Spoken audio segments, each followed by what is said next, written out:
I started the journey and I see that my guide and I are standing at the edge of what looks like a small clearing.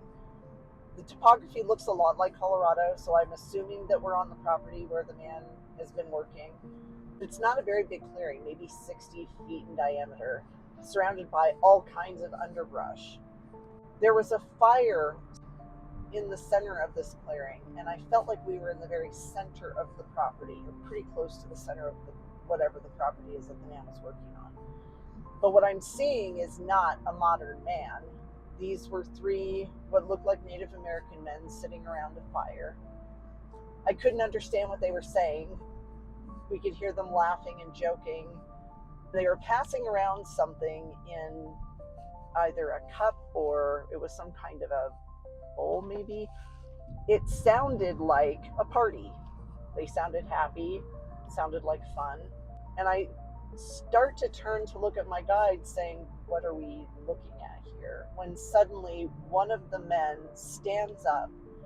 I see a flash of something in his hand. He falls on the man across from him in the fire.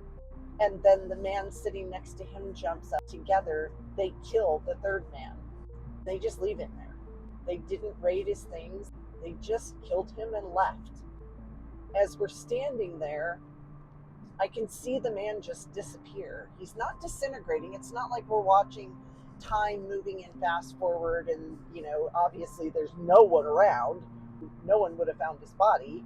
It's not like we're watching the progression of time. It's like he is disappearing.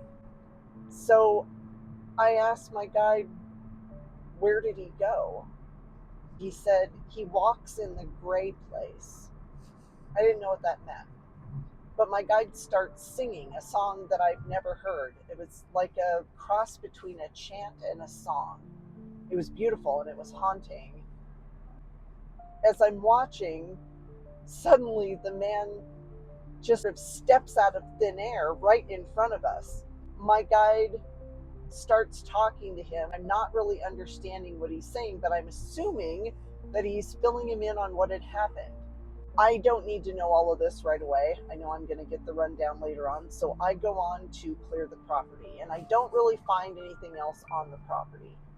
So we do a property clearing. I go back to where my guide is. My guide explains that because the man had been murdered when he was not fully in control of all of his faculties from whatever substance they had been enjoying, when he died, had gotten lost in whatever that gray area was. Side note here that it's been interesting in a few of the times that I've run across Native Americans who have crossed. It seems like some of them choose to stay on as guardians or protectors of the land. This appeared to be the same. My guide introduced the man as Two Snakes. He said his name was Two Snakes, which is weird because I don't often get names.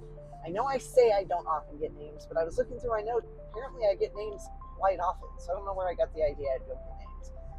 Anyway, he said that Two Snakes now understood what was going on with him, what had happened, and he was looking forward to stepping into his role as protector of the land.